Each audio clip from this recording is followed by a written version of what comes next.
All right, welcome back, everybody.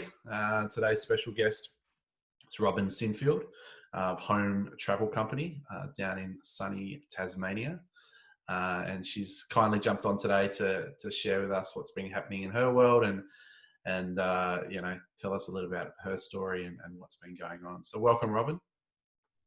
Hello, Josh. Nice to meet you again. Yes, and there's tons of people out there that no doubt know who you are, very well known in the industry. But for those that don't, how about you give us a bit of your sort of backstory and journey into the game and how you've ended up where you are today?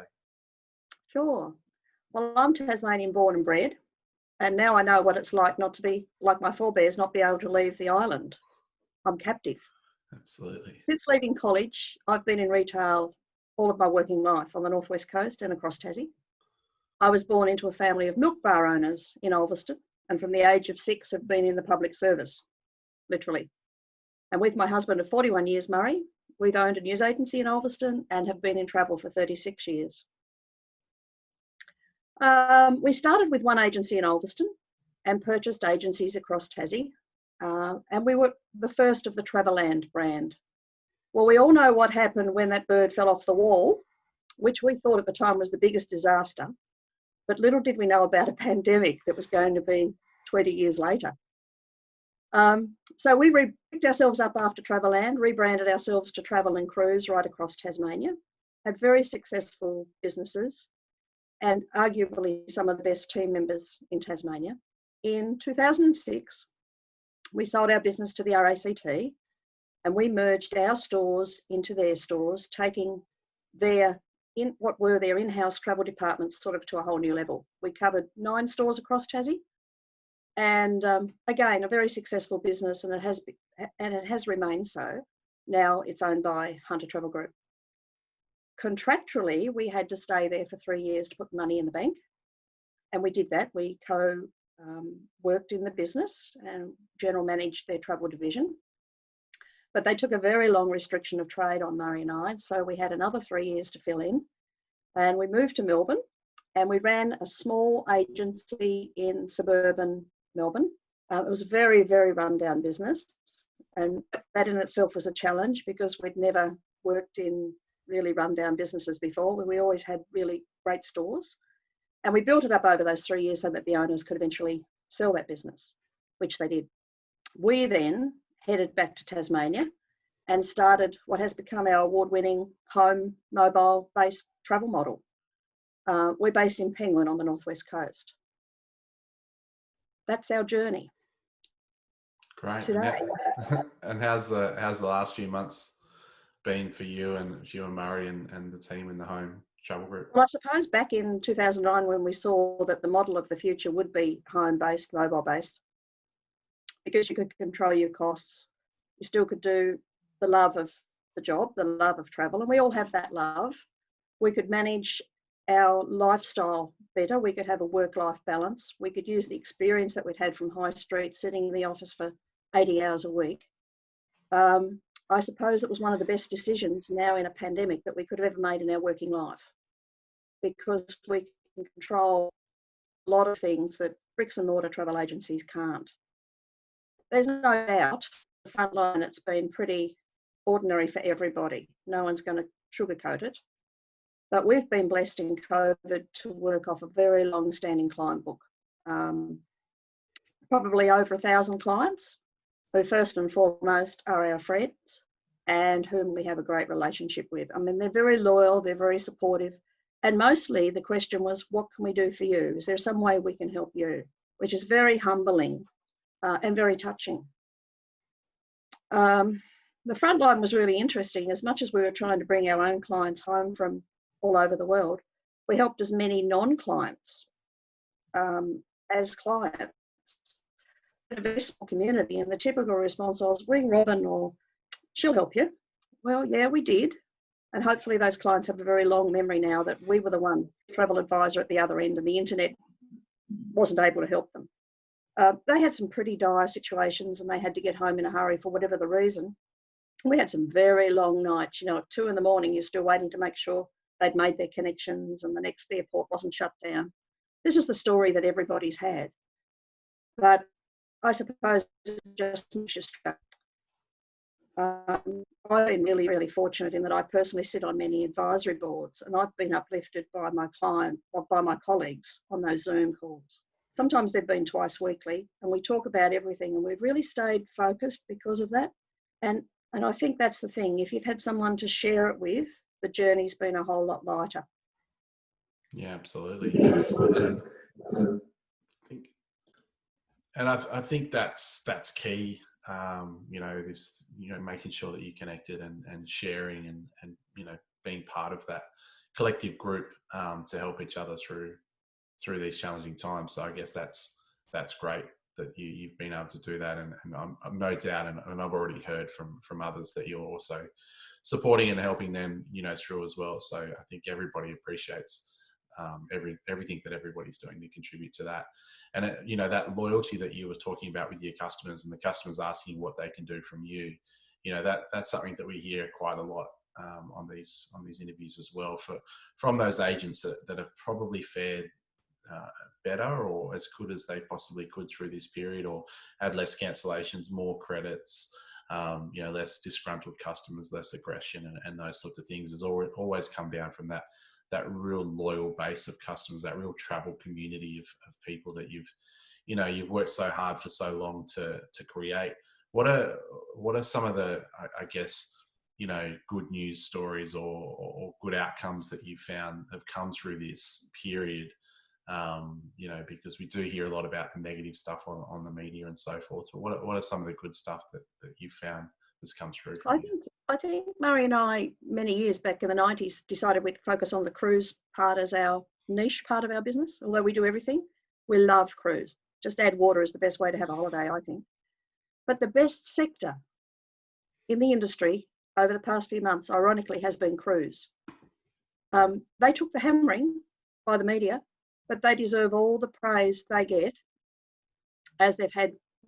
We've had very few exceptions where they haven't refunded quickly, generously suspended the clients, and then protected our commissions.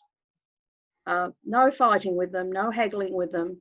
It's just been an amazing journey for the sector that was so hammered. And to every cruise supplier out there, they really do need, bouquets, not brickbats. They've been so good. That's the good news story. What's been the frustrating stuff?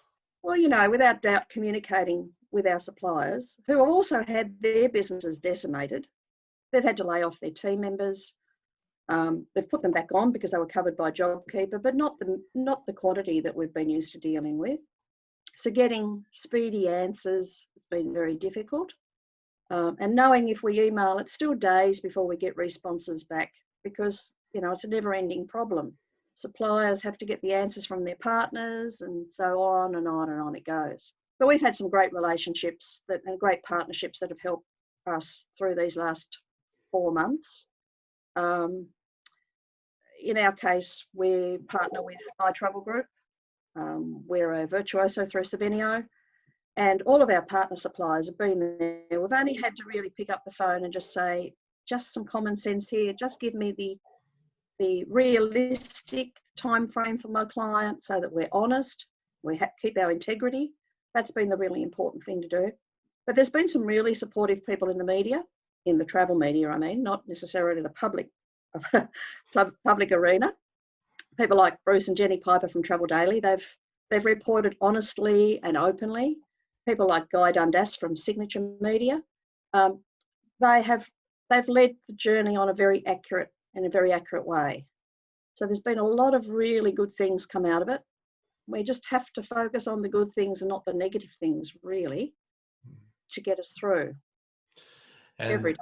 Yeah, absolutely. And I think all of those guys have done such a great job internally, through keeping, everyone in the industry updated with firsthand updates and anytime anything happened, you knew that, within an hour you're going to get an email from Travel Daily or an update on social medias and so forth, which has been great. And, unfortunately, the outside the industry media hasn't been as kind. What about from your business perspective? What what have you guys been working on, through this period of time? If you found some downtime, or, how are you preparing yourselves, for the future, and what have you found, most important for you to focus on right now? Well, we've sort of been, like so many people, reviewing most parts of our business, everything from our terms and conditions, our booking forms, our credit card authority forms, all the things that can get you legally in a hole. We've been really working on our database to make sure that our database is accurate, reaching out and making sure that we've got correct information, categorising our database so that we're communicating the right things to the right people. Of course, like everybody, we've had lots of Zooms and webinars to stay in touch, but not just with our suppliers. We've done them with our clients through product updates, which has been really good.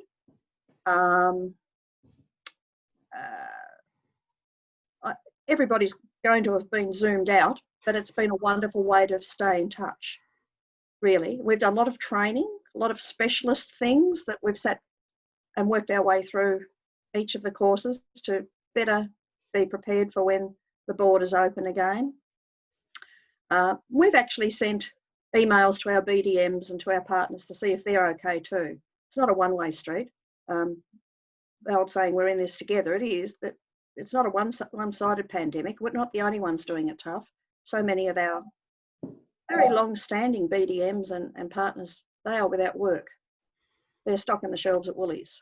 So it's been a time to sort of sit back and make sure that we are in it helping each other. Yeah. And, from an industry perspective, you've been in the game for so long. It'd be mad for us not to try to tap into some of your thoughts around, areas of the industry that, could have some improvements, areas of the industry that you could need some resets, or some that may just stay the same. But what are some of the key areas that, you've seen over this period of time where you've gone, you know what, we really, really need to get on top of that, or really need to sort of focus on working that out for the other side while we've got the opportunity to?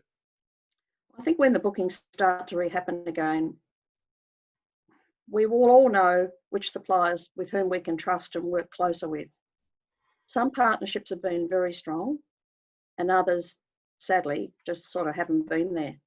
And I think the way forward will be to work with the suppliers that that you've got a really good partnership with, and not the term preferred partners. I think is something that's gone, and I don't think even sitting in our home mobile-based business will we be fussed about a preferred head office buying group partner any longer. It'll be preferred who's on our sheet on the right side of the ledger, because sadly there's a lot of companies that are on the left side of the ledger. And it wouldn't be just for our business. That same company would be with many businesses. So I think that's going to be a bit of a shake-up. I think as a collective group of agents, terms and conditions for the suppliers have to change too. I don't think any longer would a consumer or an agent be happy to pay something 100 days prior to departure. All they've been doing is using the client's money for a very long period of time. And if they can do it 30 days prior in COVID, I think they're going to have to do it 30 days prior from here on in.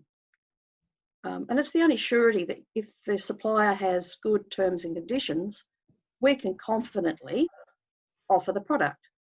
But I'm not going to offer something with 120-day payment schedules. I will just not. And because of the years you've done, 15 or so years in retail, that we control the decision making. Very rarely does a client walk in my door or pick up the phone or send me an email and say, I want to book XYZ. They tell you they want to book the style of holiday, they want to book where they want to go, and we do the rest. So hopefully we're going to control it a whole lot better. And I think that's going to be a whole lot better. Also, we've always run our business on the basis that the commission is not our commission until it's the client's departed. And I think agents have to get their head around the fact that it really isn't your commission until the fat lady sings. Because that's a lot of grief that people have had with having to pay back enormous amounts of commission.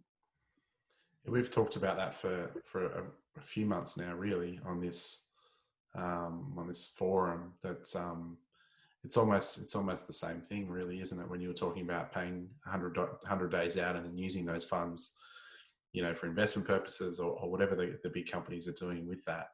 You know, you're banking those funds, you know, without, you know, taking the risk, I guess. And the risk used to be that 3-4% of customers that would cancel, and we kind of had those same figures for years. You know, nothing really changed. You know, there was only when things like this, well, nothing's ever been like this, but previously when we thought, you know, 9/11 was the worst thing that could happen, or an Ansett collapse, or a GFC, or all those things, you know, outside of that 3-4% of cancellations, it was always pretty easily banked on. So you could make risk decisions, you know, to spend that commission, knowing that, you know, there's the very unlikely case that, you know, you'll have to give that back. But, you know, I think that's pretty clear, and I think most people are coming to terms with that, you know. So, and we'll get into I guess the JobKeeper conversation a little bit, because obviously that has been extended now.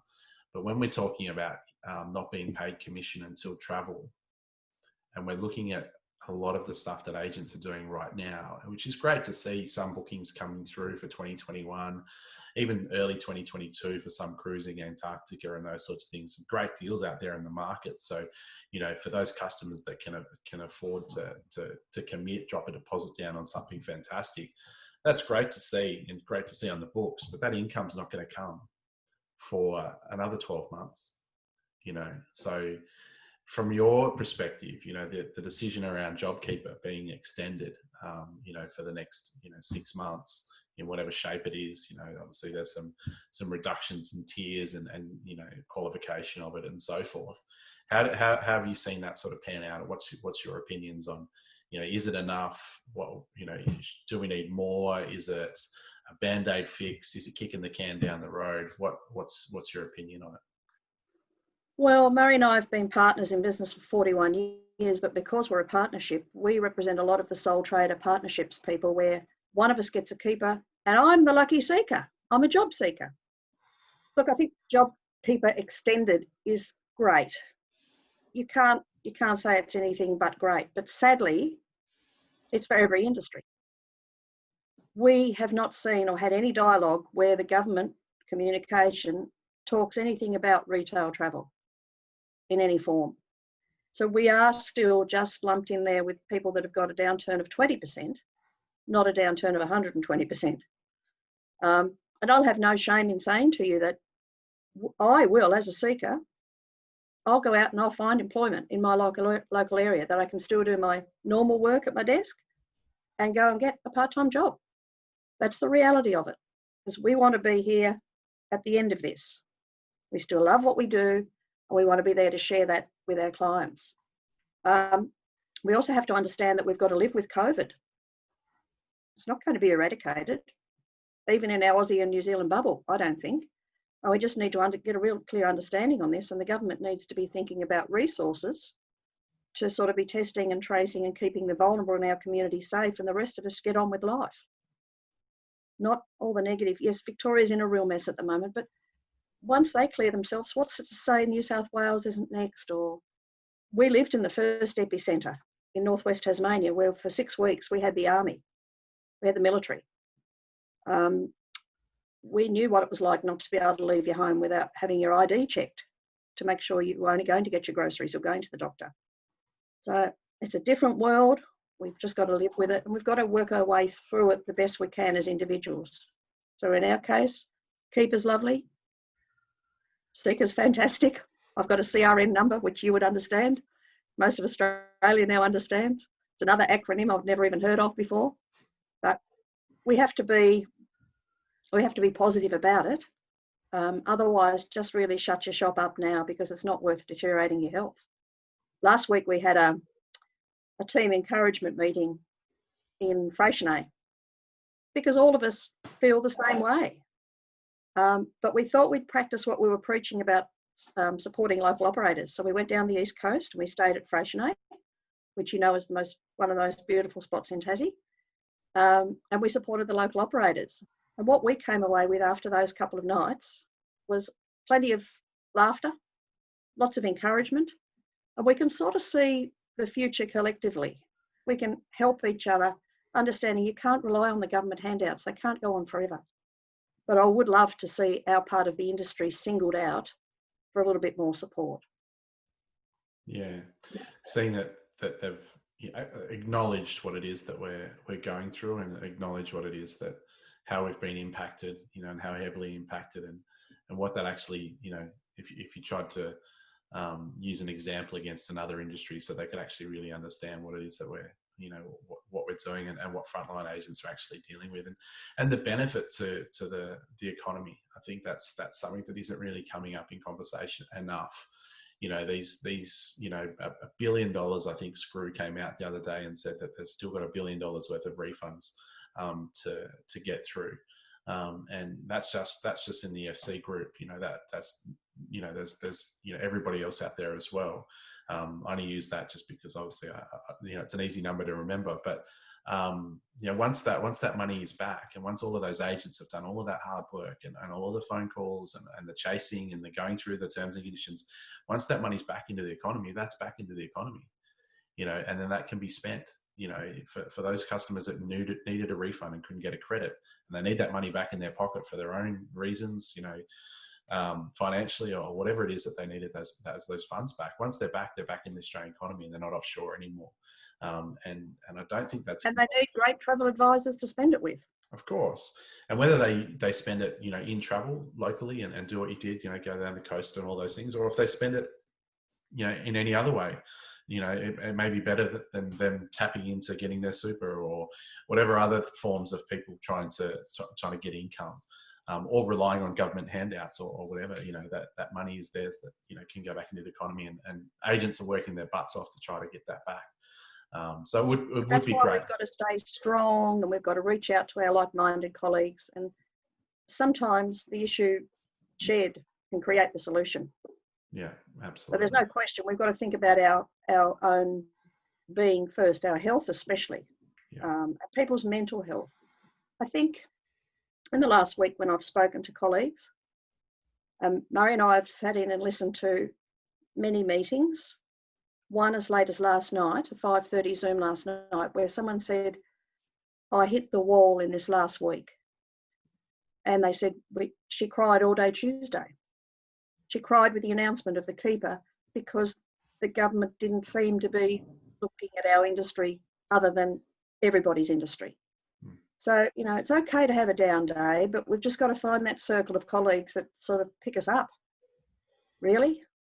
It's hard, but you just have to do it. The reality is you just have to reach out for support. Yeah. And I think, like you said, a lot of people are going to have to see travel as a bit of a side hustle for some time, or a bit of a side gig, and look at getting that part-time job or that casual contract or whatever it is that they need to do. That is going to give people some hope, some direction, take a bit of control back as well for people to be able to sort of take control of what's happening in their own personal world. So, even the fact that you're planning to do that yourself, after the years that you've been in and the successful businesses that you have created and ran, it's for me that that's evidence that it's probably something that everybody should be considering if they haven't already. Yeah, and look, the other thing through all of this is, as you come out the other end through this journey, you can't have let your brand disappear. You can't let your personal brand or your business brand disappear. So, we've started to reach out to our partners and suppliers to see how they can help us with that, because they don't want to see their brand disappear either. So if any of them got any money or any ways to sort of do that, then we've started to do that too, so that we might not be here 8 hours a day, 5 or 6 days a week, physically working. We're here for them, of course. And if they see us in the community, they still know the brand is who we are. So that's also got to be part of your strategy, that you can't just let your brand that you've put all those years of work into, be it 2 years or 32 years, disappear. It needs to be as strong as you are. And what are some of the ways that you've found to be able to do that? Well, we had a cruise supplier reach out to us last week to say that in our local media, they'd love to run 8 or 9 full-page advertisements with our call to action. Pretty powerful. Yeah, they absolutely. had money. They saw that we had the ability to keep selling the dream. First thing I did was pick up the phone to the marketing person and say, I can't promise you any sales right now. They say, we know that, but we know that when those sales happen, we will be foremost in your mind of who to put them with. And that's very powerful. It's sort of almost goosebump stuff that we couldn't do that on our own, but for 8 or 9 of the next weeks in our local area, our mugshot, our business name and their product will be front of mind to people. Just sowing the seed, just, you know, from little things, big things grow, I think Woolies used to say. I might find that out when I'm stacking the shelves soon. Yeah, well, we might all be stacking the shelves soon. Is there anything else that, you know, you'd like to add or you know, put out there to the group? Right. Just try and stay positive. Yeah. First and foremost, keep yourself healthy. When someone rings you for help, half the time it's just to listen. They're probably just on a down day. Just take the time to listen. That's all we all need. Just encouragement. And are we hearing announcements from Tassie today here? Is it the 24th today? Must be pretty Today close. is the day he's going to announce whether we open on the 31st. And if I was a gambling person, which I'm not, I would say we're not going to open on the 31st. And if you were going to open, would you be jumping on a plane somewhere? Have you got a... There are some great, we could come and see you. We've got some great Hobart, Brisbane direct flights. There's going to be some Tassie Adelaide flights. There's Tassie Sydney flights. So we can avoid the current hotspot. But as I said earlier, we've got to live with this COVID thing. There's going to be hotspots in places that you're not going to expect them really. And I guess that's something that, you know, is not to get too caught up in it, you know, because obviously it can be quite challenging if all you're looking at is you know, the numbers every day and the closures of borders and so forth. But understanding what that could really do for the future of the travel industry is something that I think we all need to have our head around, because as this hamster wheel continues to keep circling, you know, as you said, eradication is a real challenge, and it may not be something that is possible. So, you know, how we adapt our businesses in the awareness that what the current situation is doing, you know, that, you know, you can't necessarily plan too far ahead. You need to take advantage of open borders in a short period of time, and whether it's domestic travel or if New Zealand opens up, you know, and, you know, do things really, really quickly and be ready to do things really, really quickly, but also be ready to shut up shop again when needed and to get back into the cancellation and refund process if that's possible. To have the dialogue with the client when they inquire, to make the booking, to have the dialogue with the supplier to see what the terms and conditions are, to be honest and open with your client so that they've got the faith in what they're doing, knowing that you're there to support them should it all, just as Dennis Munnick said, the car goes forward when you make a booking, goes awfully hard when it's in reverse. And there's going to be many times in the future where we're going to make that car go forward and then we're going to have to put it in reverse. It's just the way it is. If we can get our head around that and we can be honest and open with our client, then there is a story to tell. Yeah. We can't be positive. We've got to sort of think about now and just look forward to what you can do and what you can control. Yeah, absolutely. Look, it's great advice, and you know, there's been lots of great advice through the whole chat, Robyn, and we really appreciate you jumping on today to share your story and give us some of your words of wisdom from your experience in the industry, and you know, you've been successful for so long, and it's great that you can share some of that knowledge with us as well. So before we let you go, like always, we'll ask you for a nomination to see if there's anybody else out there that you can think of that would add just as much value as you have today to the group. Okay, that'll be great. I'll be able to share those with you. Would you like me to share them now? Yeah, go for it. Let's tag them in. Let's tag them in. Okay. Well, Julie Coombs, who runs a very successful high-end luxury business in Toorak at Toorak Travel. I think she'd be great to talk to from the perspective of luxury business. Yeah. The other one I'd probably recommend to you would be Francesca Labozetta, I think is how you say her name. She's part of Marconi Travel. She has taken her business over from her mum and her dad. It's a 50-year-old Italian, probably mainly VFR business. So again, she would have a totally different perspective of her journey in the last 4 to 5 months. Yeah. We've all got the same sort of story, but we all vary in a different way depending on what our niche and what our sales have been primarily, I suppose. Yeah. Well, I reckon both could add a huge amount of value to the group. So we'll tag them in the post and see if they can jump on and share their story as well. But as I said, Robyn, thank you so much for jumping on today. Huge amount of value that I've got from the chat. I'm sure everyone watching will as well.